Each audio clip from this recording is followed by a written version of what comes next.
like my voice and your voice, and your voice will sound weird. You've heard your voice recorded, right? Because you have, yeah. Okay, so then we graph this sucker, right? So -2, -8 over 9. So we go -2 on x, -8 over 9 is close to right there. Or no, I'm sorry, it's right there. So make a dot just inside of that, -1. And then we have -1, -2/3. So -1, -2/3 is just going to be like 2/3 of the way up between those two. Make it out. And then you have a point at 0, 0, right in the middle. Next point's at 1, 2.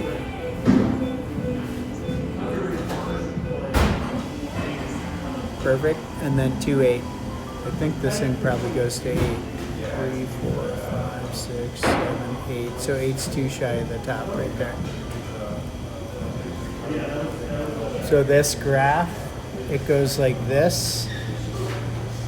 It'll never touch this -1, and it'll go up super fast. So what does this stuff mean? Because kids don't always get that. This means it's tripling. That's what that 3 means. So if it's a 2, it means it's doubling. If it's less than 1, that means it's like, if you think about like a car, if you drive a brand new car off the lot, then it depreciates in value. You know what that means, depreciate? So it loses value. Like I just got that new truck out there. It's a freaking badass truck I love with all my heart, right? As soon as I drove it off the lot, it loses like $10,000 in value. Like literally, I drive it 2 feet off the lot and it's already worth 10,000 less. And then like, as the years go by, it'll be like, let's say it's worth 50,000. So I drive it off the lot, it's worth 40,000. The next year it'll be worth 35,000. Next year it'll be worth 30,000, and so on down the line. So that graph, instead of being like this, where I'll do it in that other thing. Instead of being like this, if it depreciates, it goes like that. So if we think about this, y equals a times b to the x. A is the whatever you start with. So in my truck example, that would be 50,000, right? Move that over.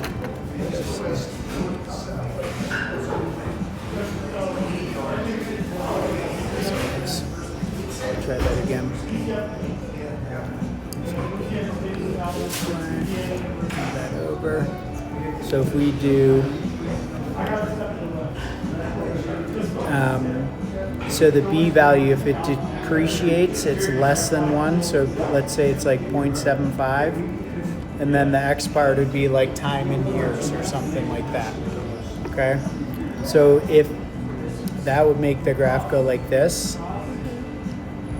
and if this is like I start at 50,000, like if you invest money and it triples every year, you're gonna make a lot of freaking money. Because it's going to go like this and go up super fast. Because if you think about something that triples, right? 2 to the 3rd power, or 3 squared is 9, 3 to the 3rd power is 27, 3 to the 4th power is 81. So it went 9 to 27 to 81, and then after that it's 343. So if it's tripling, it's like bam, it goes up super, super fast. But if it depreciates, that's less than 1. So growth greater than 1, decay is what they call it, less than 1. My phone is like going crazy. Just see. All right, good. So now we totally get this. So because that's bigger than 1, it's growth. So you can just circle growth. Domain on these things. So like every single negative x value will be included, and every single positive x value will be included. So domain, do you know how to write all reals like this? Yeah. Double stick R, so put that double stick R right there. And this graph starts at -1. So the range values, it starts at -1 and it goes up forever, right?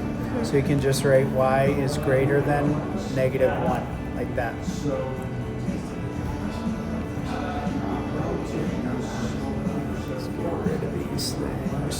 Confusing.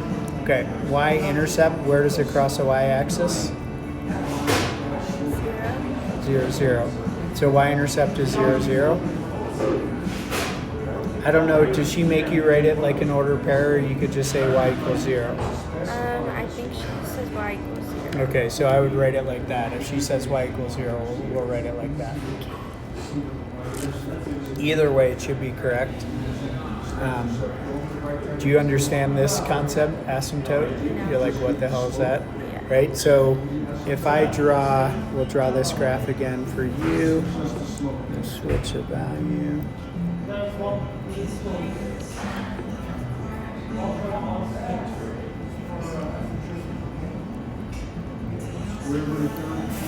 So your graph starts like this and goes up super fast. So it never touches this line. So it'll get really, really close to that line. So as you go -3, let me show you on the calculator. It'd be easier to show you this way. I'm going to show you what it looks like on here because that'll help you understand, I feel. 3 to the x minus 1. So there's your graph, right? So see it's -2 right there, so it's right in between it, -1. If I look at the table of values, so here I'm at -2. What's that value? That was at -8/9 we got. That's what, you remember seeing that decimal, the 0.8888 forever? Now it's even closer to -1, but it's still not -1. Still closer. 0.99, really, really, really close. Even closer, right? We're at -7, so now it's 3.9, so it's like so close, it's barely any space. That's what an asymptote was. It'll get so close to this line, like you couldn't even put one of your hairs through that line, like that tight. That's what an asymptote means. This line will get closer and closer, but will never cross it. So your asymptote is this right here, y equals -1. Do you know if we do a line like this? So if we do, like, do you know what the equation of that line is? So which axis did it cross, x or y? Y. Y, where did it cross it? -1, -3. y equals -3. Isn't that easy? Right? So if we do it like this, let's say we have this line, where's that line cross? X or y? X. Where? 2. X equals 2. See how easy that is? You're like, oh, yay, I understand. That's what we want, is a lot of those aha moments. We're like, oh my God, that's so easy. Why did I ever struggle, right? So if I draw this line, what's the equation? Y equals 1. See how easy that is? You totally get it now, and you didn't get it at all. All I think is which axis did it cross and where did it cross it, and then you're good. You totally get it, okay? So that's handy, right? This one is going to be decay, so we're going to look. What a pain in the neck to have to show all that work for all of these problems, right? So let's do another one of these. So we have. That's why I don't always like I would pick different points probably, but it doesn't matter. So let's put x here, and we'll do xy.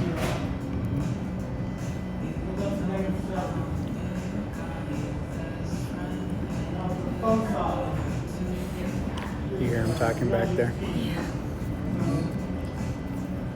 All right, so we plug in -2. So we have 1/3 times -2.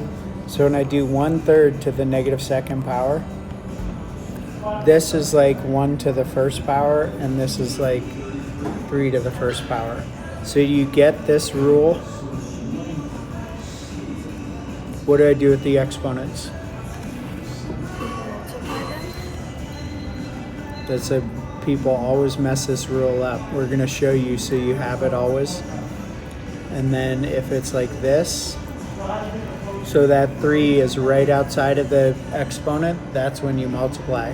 When they're next to one another, this one I think about like this. How many x's here? 2, So if I have x, how many x's here? 3, How many x's? 5. That's why it's x to the 5th. See? Another aha moment. These are good, right? Because then you're like, oh, I finally get it. So what does this one mean?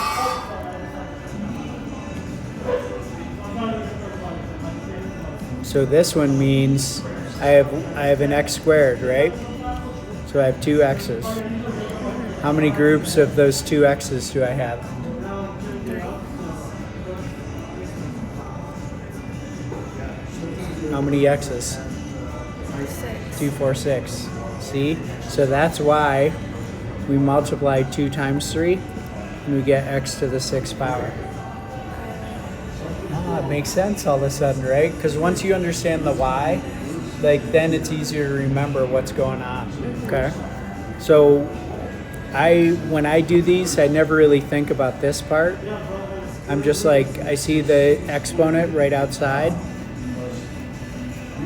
and I just know I multiply, right? So it's right outside of that parenthesis, and then I know to multiply 2 times 3 and get x to the 6. When I see them next to one another, sometimes I do kind of think, now I just have taught it for so long, I just know. But you can always think about xx, xxx, and just count up the x's. But same thing with this, right? xx, that's one group. There's 2 groups. There's 3 groups, so I have 6 total. Okay? So like even if you forget the formula, you can figure it out by like showing how many x's you have. So when you get into harder and harder math classes, like when you start doing calculus, you have to start showing your math this way, horizontally, because the algebra within each problem is so intense that if I showed it vertically, I would go through like 8 million pages to show it. And you have to start going horizontally when you show your work. And what kills you on the calculus part is the algebra within the calculus. It's so freaking hard. So I always do like basic stuff like this, and then I'll do the thing that's way harder and realize, oh yeah, that's the rule I'm using, and then plug it into the way harder stuff. So we multiply. To make a long story long, we do 1 to the negative 2 and 3 to the negative 2. So negative exponents move if they're in the bottom to the top, if they're top to the bottom. So this thing just becomes this. What's 3 squared? 9. Good. You didn't say 6. And then 1 squared's 1. So that's 9. So this becomes 9 plus 4. What's 9 plus 4? 13. Good. So you're good with mental math. That's good. Now, if you were on a test, would you check that? Like you're sitting here in front of me and it's freaky to work like one-on-one like this with a teacher, right? Like it's just weird. Have you ever been tutored before? A while ago, but I was like 9 or 10. You were so little, it's like weird, right? Yeah. So what I'll do to help you get through this test anxiety is I'm really good at reading students, right? So I'll put pressure on you and like ask you rapid fire kind of questions, and then that helps you get used to the stress. So when you're sitting there in a cheer competition, how do you deal with nerves in a cheer competition? Do you freak out? Why don't you freak out? I don't know. Nobody's asked you that question before, right? Yeah. Right? So think, why don't you freak out?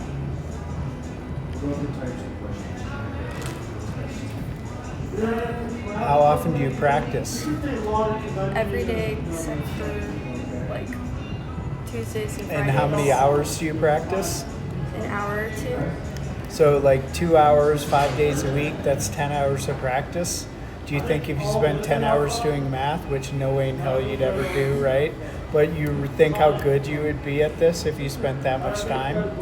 So in my mind, that's why you're not nervous, because you have it down cold. Like, do you ever dream about it?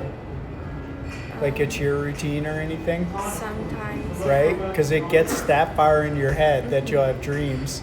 Did you have good dreams or bad dreams about it? Good. Good. Yeah, that's good, right? So we want you to have, not that you're going to dream about math, God forbid. I don't want you to dream about math, but I want that good vibe about math where you're like, I feel totally comfortable, right? That'll help you get through the stress. And like, so a kid that struggles in math and has test anxiety, it's because how much do you believe in yourself when you're doing this math? Like again, 0 to 10. 10, I totally believe. 0, I have 0 belief. Like 1 or 2. Very low, right? So again, we'll prove to you that you can do it so you feel good about it. And I'll again tell you, and I'm going to be like, I believe in you, you can do this stuff. And you like steal my belief in you initially, and then eventually you believe in yourself. You see those two, the blonde twins I was working with? One of them was in a class.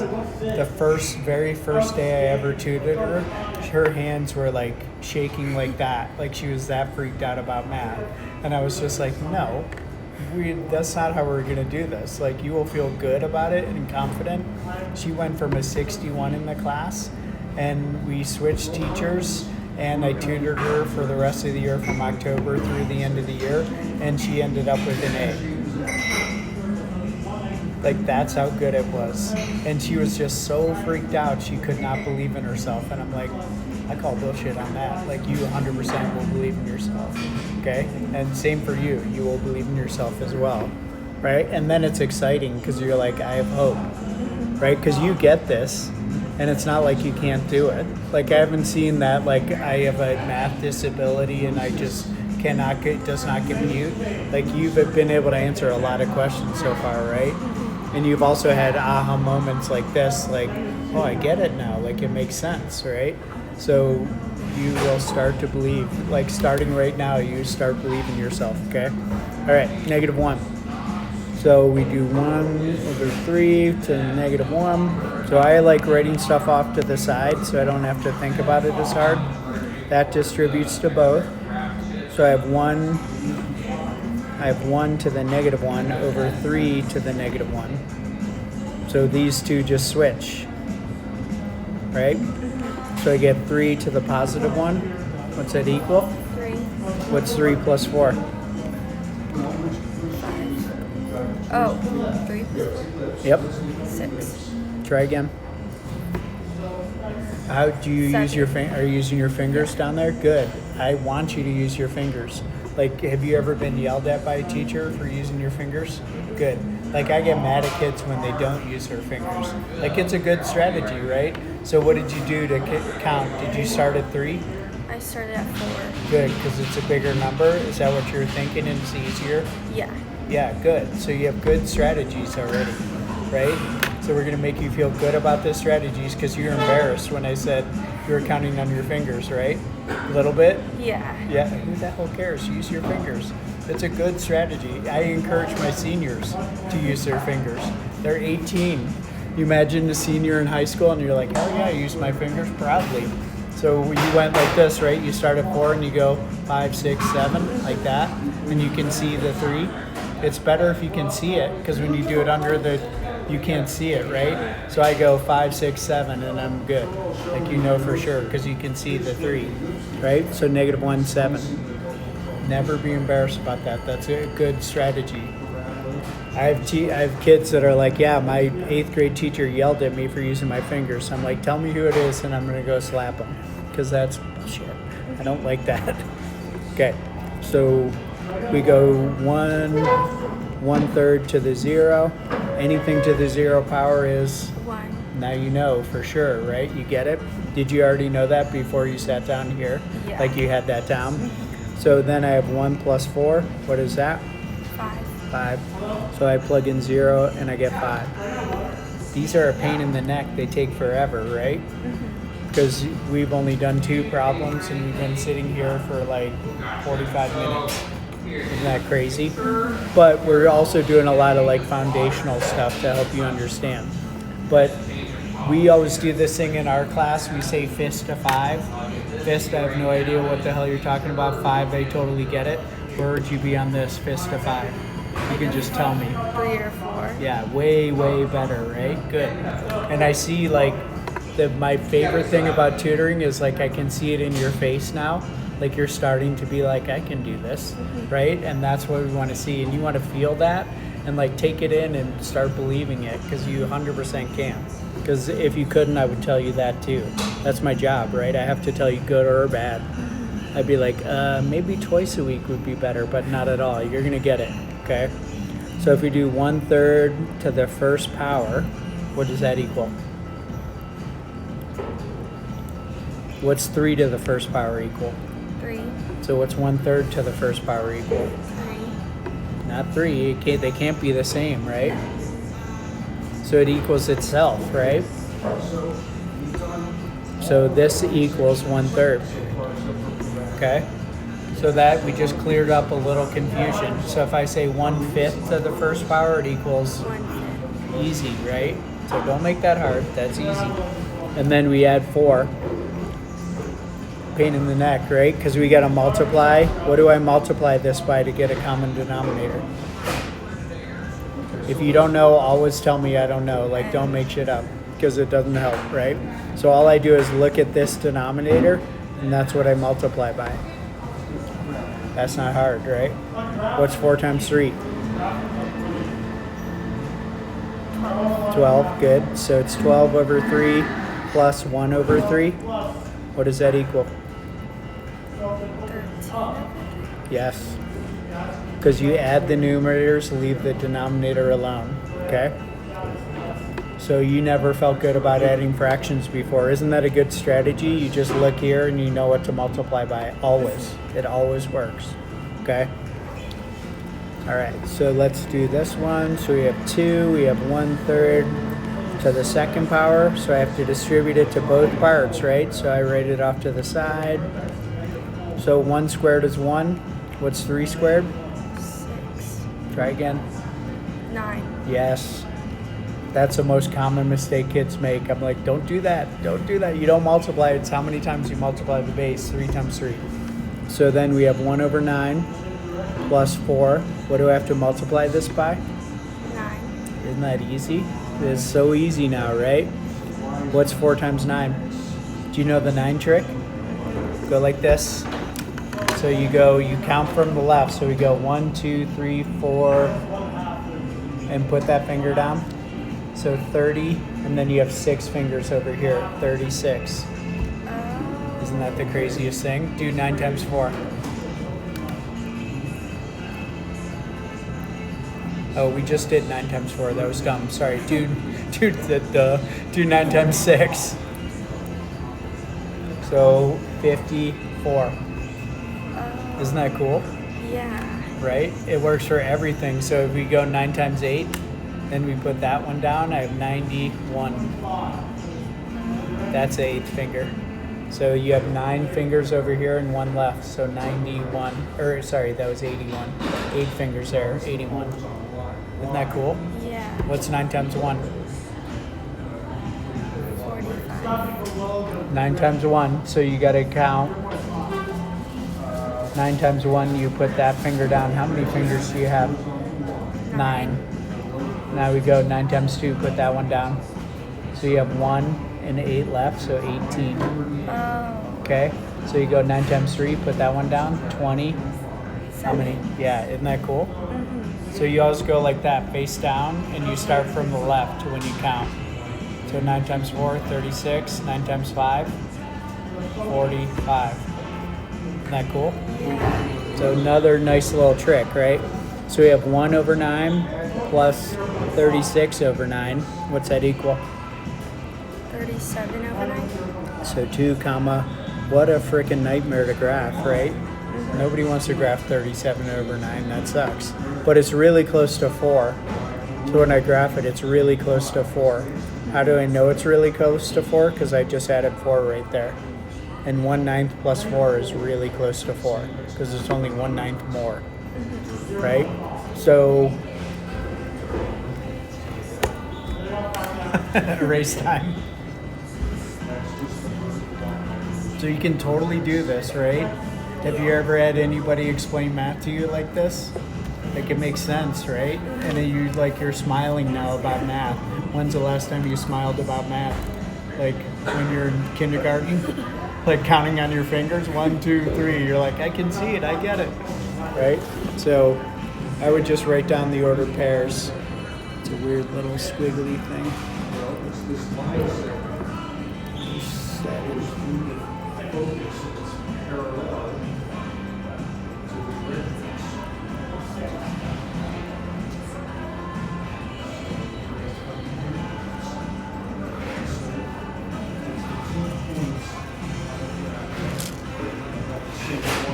All right, so now we got to graph this nightmare. So this is off the graph. We can't graph that point. So we go -1, 7, and it's 3 down from the top because it goes to 10. So it's 10, 9, 8, 7. So -1, 7 is right there. You can make it down. So remember, this graph is going to go like this, right? And it's +4, so it's going to stop at 4 because it's +4. That just moves the whole little curve that goes like, actually we can show you on here, it's kind of cool. So if it goes like, if it goes like this,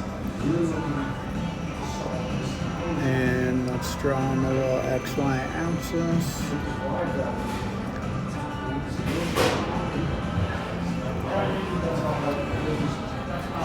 So if we do that, it just moves that whole graph up 4, right? If I subtract 1 from it, it just moves it down 1, right? That one moved down 1. See how it's right below?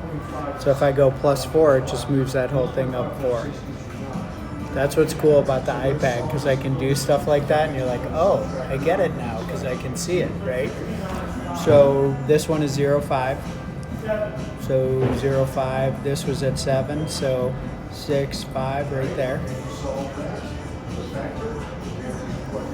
And 1, 3/13, so 13 divided by 3.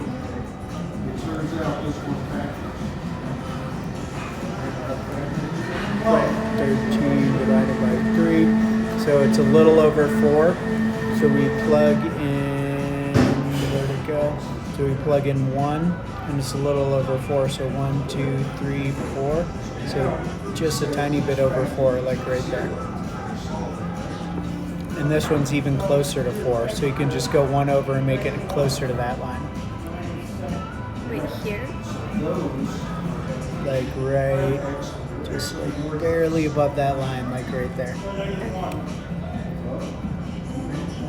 And then your line's gonna go like this, and then up pretty darn fast.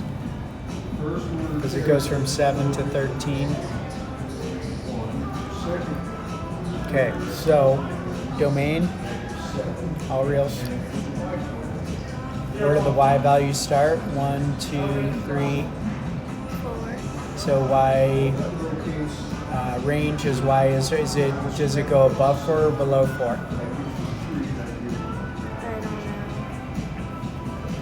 know. Are the y values bigger than my hand? What's this y value? This is where like you just doubted yourself. I saw it in your eyes. You're like, I don't know. Look, right here, that's 4, right? What's that?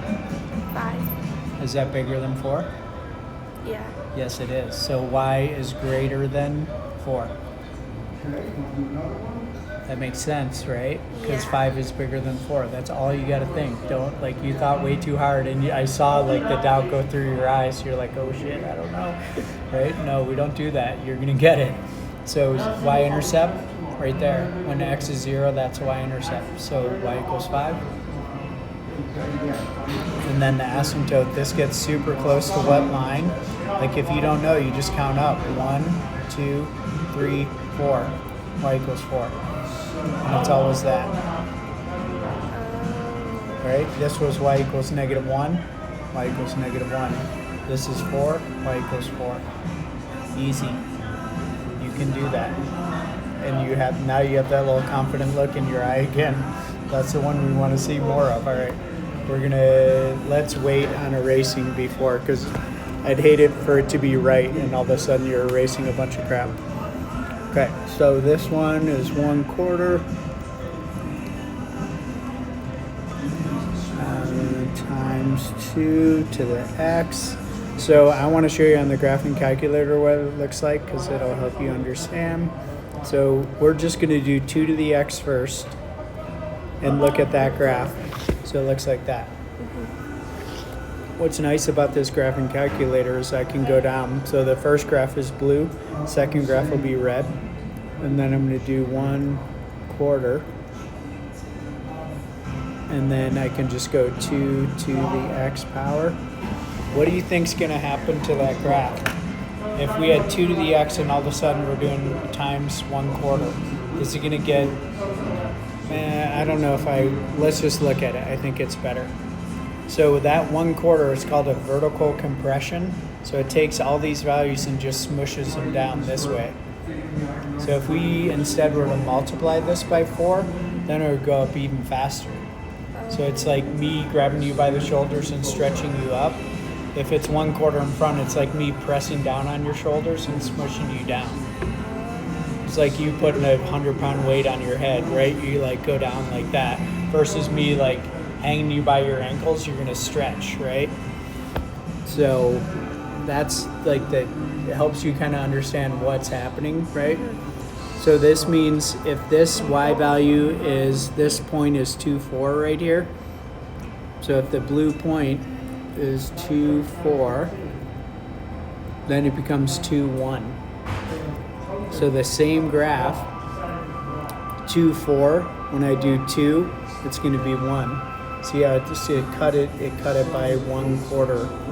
Because if we do 4 times 1/4, what do we get? You got to see it.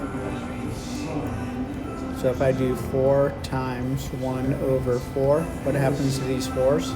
They cancel out. They cancel and it equals 1. Oh. Right? So now you like have a basic understanding of what happens with the graph. And then when we start making the order pairs, it'll make more sense. Okay? But that's what's so fun about tutoring, right? Because I get, like, you didn't get it at all before, and now you're starting to really understand it, right?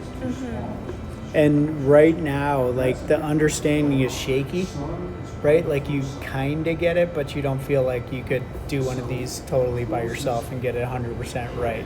But you're a hell of a lot closer than you were before, right? And that's what we got to go with for now, and then we'll get you to be totally confident. What's your grade in there right now? A D.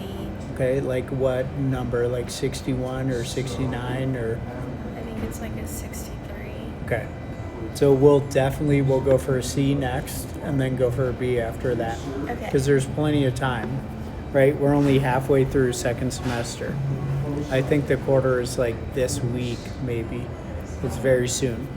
All right, so -2. So we go 1/4. That's not a 4.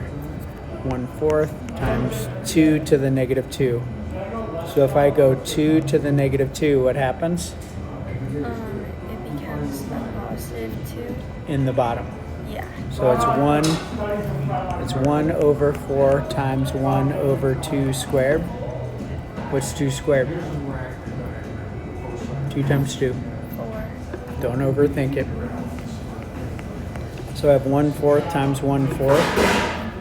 We just multiply straight across, top and bottom. So 1 times 1 is 1. 4 times 4 is 12. 16. 16. Good. You corrected yourself quick. So then I have -2, comma 1/16. Okay. So we do -1. I'm just going to erase this and do -1. So we have 2 to the -1. So it's 1/4 times what? 2 to the power of 1 over 1. So Or 1 over. over, I don't know why I wrote equals, times 1/2 to the power of 1, or just 1/2. What's that equal? 1/2. What's 4 times 2? Oh, 8. 1/8. So I do -1 and I get 1/8. So I do -1, then I do 0. What's 2 to the 0? Oh, 2 because 0 is always Anything to the 0, 1, right? That's why it's good to look at that again because you're like, oh yeah, I remember, right? So we do 2 to the 0 is 1, 1 times 1/4. 1 times 1/4. 1 times anything is whatever was in the first place. 1 times u is u, right? So 1 times 1/4, just 1/4. So 0, 1/4. What's happening to all these denominators? they're getting smaller. By how? 4. So 16 minus 4? It's not 4. It's the tricky question, right? So don't subtract. How about you divide? If I do that divided by 2, what do I get? If I do that divided by 2, what do I get? 4. If I do that divided by 2, what do I get? 2. So if I plug in -1, I should get 1/2. Let's see if it works. So like I always, as I'm doing problems like this, I'm always looking for patterns like that, because once I know the pattern, then it's like a built-in double check for my work. So if you're freaking out during a test, you're like, no, I see a pattern. If the pattern gets messed up, you probably made a mistake, right? Because you can just tell. So if we do 1/4 times 2, or I should have done 1, not -1, times 2 to the first. 2 to the first, anything to the first is whatever the hell it was in the first place, right? So if I do 1/4 times 2 over 1, what do I get? 2 over 4. And 2 over 4 reduces to what? 1/2. Yeah, see? Isn't that cool? Right? So 1/4 times 2 squared. What's 2 squared? Just 2 times 2. Yep. So 1/2. What's 1/2 of 4?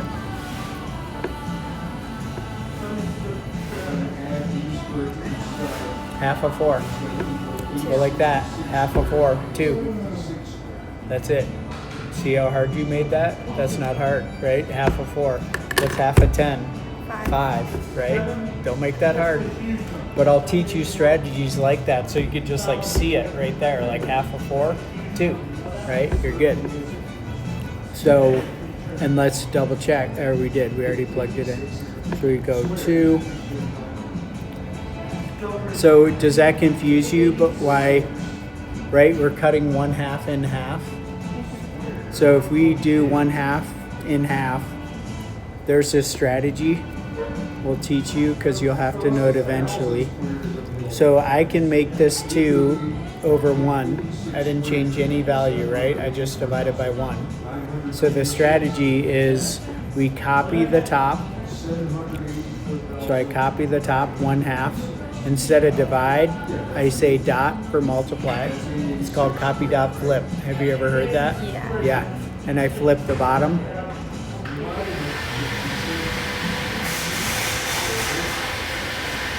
It was divided by 1/2. I just realized I wrote it wrong.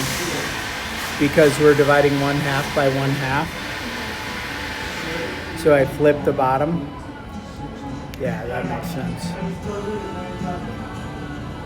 I'm confusing myself. 2 over 1. That would be 1 though. 1/2 of a half. 1/2 divided by... Oh, we're just dividing the denominator. That's why it didn't work. Scratch that. I did too many strategies in my head and I got confused myself. Which it happens, right? If it happens to me, it's okay if it happens to you as well. So I know it's 2. Because we would have 4 divided by 2. I was being too tricky, basically, right there. So then I have 2 comma 2. All right. You got some erasing to do. But let's see, is some of it right? So that was good, that was good, that was good. 1/2 was good, just that one. 2 comma 2.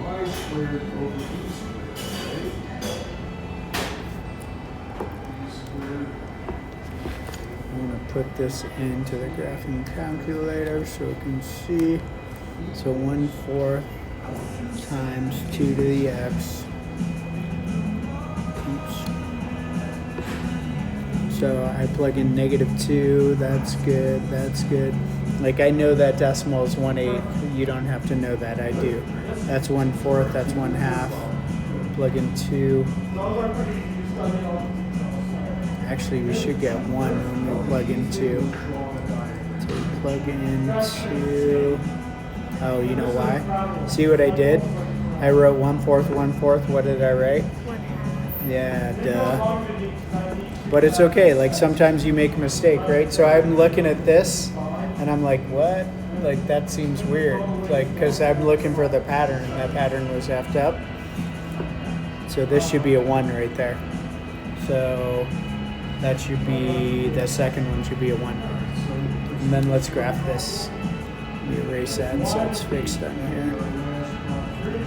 Okay, so we have -2, 1/4.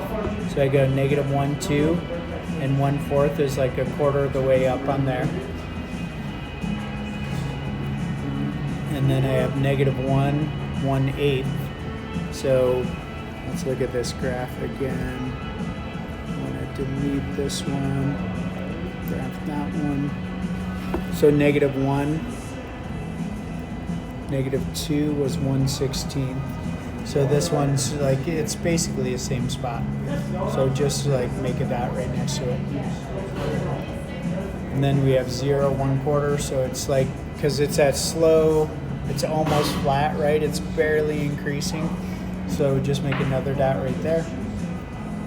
And that's the y-intercept, 0, 1/4. So you can write y equals 1/4 right there. You know domain already. What's the equation of this line? Where's it across the y-axis?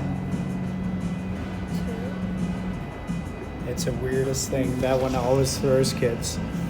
So if we think about just x, y axis, I'm going to make this a different color.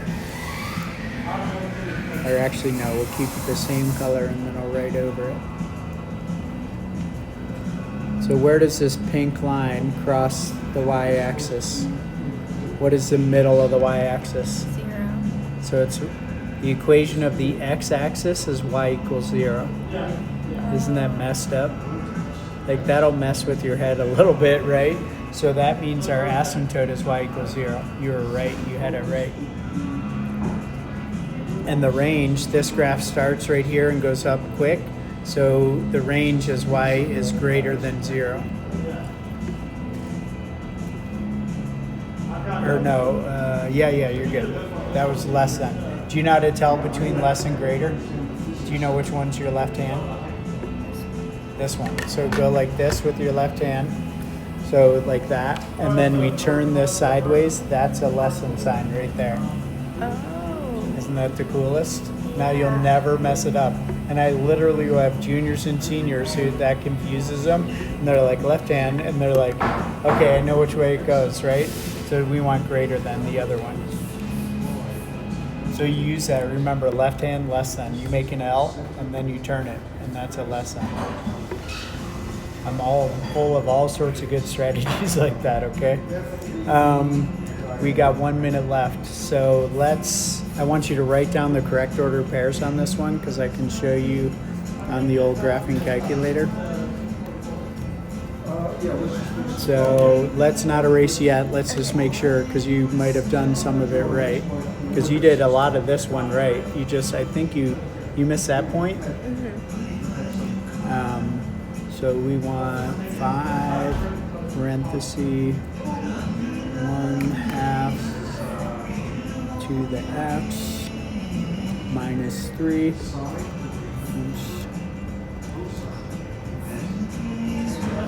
So we know the asymptote's going to be at -3. You can tell it's messed up, right? Because you got random dots. So y equals -3. And how do we know? Because of that, right? Y equals 4. Y equals -1. So y equals -3. Easy. Okay, so let's look at this graph. So it looks like that. Okay, and then we'll look at the ordered pairs. So -2 is 17. That's eraser time. And I would leave, you can leave this part, right? Because it shows some work and she'll, because how does she grade your homework? You like show it to her? Yeah. And she walks around the room and like writes a grade on top, or she writes the grade in her Yeah, in your chart. in your little chart. Okay. So -1 is 7. So write -3 next to that. And write -3 next to the one right below. And then you're going to write -2, 17. So equals 17. You could write your y, right? Write your y right here. And then we'll just make a line going down like that. And I would erase that y. All right, so 17 and then 7 right below it. And then 2. For this week? Yep. For 0, 0 is 2. And then 1 is -0.5. And then 2 is -1.75. So 317 is off the graph. -1, 7. Erase these little guys.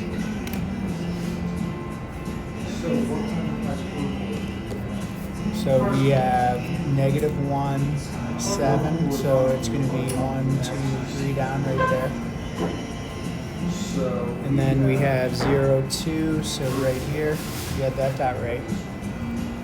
The 0 is the easy one, right? Because it just makes that cancel. 5 minus 3 is 2. So 1 is -0.5. So 1 right in the middle right there. And this was -1.75. So just erase that 2 and make it a -1. So +2 is -1.75. So that right there. And then this graph is going to stop at y equals -3, so -1, 2, 3. So you can draw it like over like that. And then you can just keep it going up.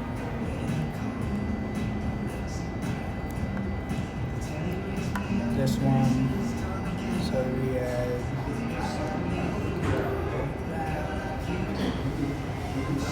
okay, so oh, we forgot to do. So this one is growth or decay. Smaller than 1. Decay. Good. We just need that doubt out of your voice. 2, bigger than 1. Growth. Decay. Good. What's that? All real numbers. You got it.